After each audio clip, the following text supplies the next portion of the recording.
1954 کا سال تھا۔ پاکستان کی گرتی اور سنبھلتی سیاست کی کہانی جاری تھی۔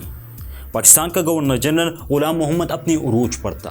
وہ ایک کے بعد ایک وزیر اعظم کو ہٹانے میں مست تھا، لیکن یہاں پر ان سے ایک ایسی غلطی ہوئی جس کا خمیازہ پاکستان کو بہت مہنگا ادا کرنا پڑا۔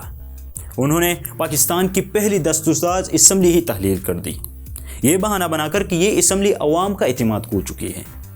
1947 سے پاکستان کو ایک آزاد اور خودمختار آئین دینے کی جو کوششیں تھیں، سب پر پانی پھیر دیا۔ پاکستان کی جمہوریت پر پہلا وار کیوں اور کیسے ہوا، آئیے سمجھتے ہیں پاکستان ایکسپلور ایپیسوڈ 13 میں۔ تو لیٹ سمجھتے ہیں۔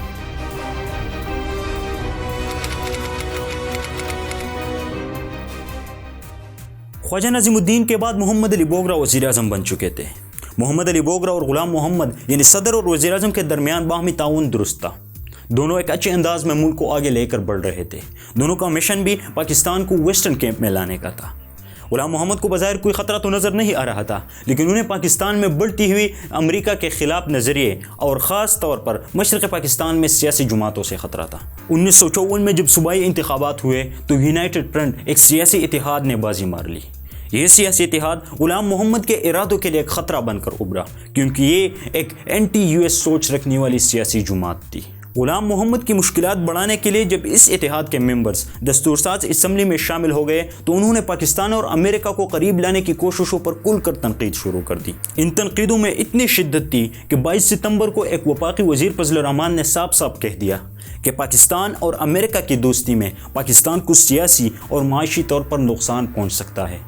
دوسری طرف اس اسمبلی نے غلام محمد کی بڑھتی ہوئی کردار اور حکومتی معاملات میں مداخلت کو بھی ناپسند کیا۔ 1935 ایکٹ کے تحت گورنر جنرل کی وزیر اعظم کو ہٹانے کا اختیار بھی اس اسمبلی نے ناپسند کیا، لیکن صرف پسند ناپسند سے کچھ نہیں ہونے والا تھا۔ اس اسمبلی کو کچھ اقدام بھی لینے تھے جو غلام محمد کو بالکل ناگوارا گزرے۔ اکتوبر کی مہینے میں غلام محمد سرحدی صوبے یعنی KPK کے سرکاری دورے پر تھا۔ اسمبلی نے آئین میں ترمیم کرتے ہوئے گورنر جنرل کی وزیر اعظم کو ہٹانے کی اختیار ختم کر دی، جس کا شکار خواجہ نظیم الدین بھی ہو چکے تھے۔ غلام محمد کو خبر پہنچی تو انہوں نے اپنا دورہ مختصر کیا اور فوراً کراچی واپس لوٹ گئے۔ واپسی پر وہ اہم سیاسی شخصیات ممتاز دولتانہ، فضل الحق اور ڈاکٹر خان سے ملے، انہیں اعتماد میں لیا اور پھر ایوب خان کی طرف مڑا۔ انہوں نے ایوب خان کو ثابت کرنے کی کوشش کی کہ اہم سیاسی شخصیات ان کی سائڈ پر ہے۔ ایوب خان بھی بالآخر ان کے ساتھ تیار ہو گئے اور غلام محمد نے نہ یوں دیکھا نہ تو دیکھا 24 اکتوبر کو اسمبلی تحلیل کر دی۔ لیکن یہ کہانی اتنی آسانی سے ختم ہونے والی نہیں تھی۔ اس اسمبلی کے اسپیکر مولوی تمیز الدین نے اس ڈرامے کو ماننے سے انکار کر دیا۔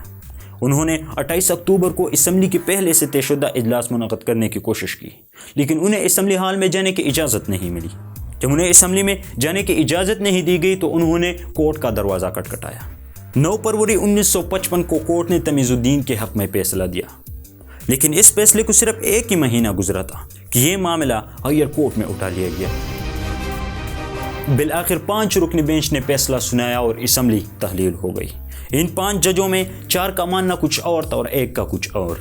زبان کے ساتھ ساتھ ان کے خیالات بھی مختلف تھے۔ ان کا ماننا تھا کہ سندھ ہائر کورٹ کا فیصلہ درست ہے اور اسمبلی کو تحلیل نہیں ہونا چاہیے۔ اس جج کا نام تھا ایلون رابرٹ کارنیلیس۔ اگر ان کا کہا مانا جاتا تو آج پاکستان کی تاریخ کچھ مختلف ہوتی۔ خیر، پاکستان کی کہانی جاری ہے۔ اگر آپ نے پاکستان ایکسپلور سیریز کی پچھلی ویڈیوز نہیں دیکھی ہے تو چینل پر آپ دیکھ سکتے ہیں۔ تب تک کے لیے اپنا خیال رکھیں، ملتے ہیں نیکسٹ ویڈیو میں۔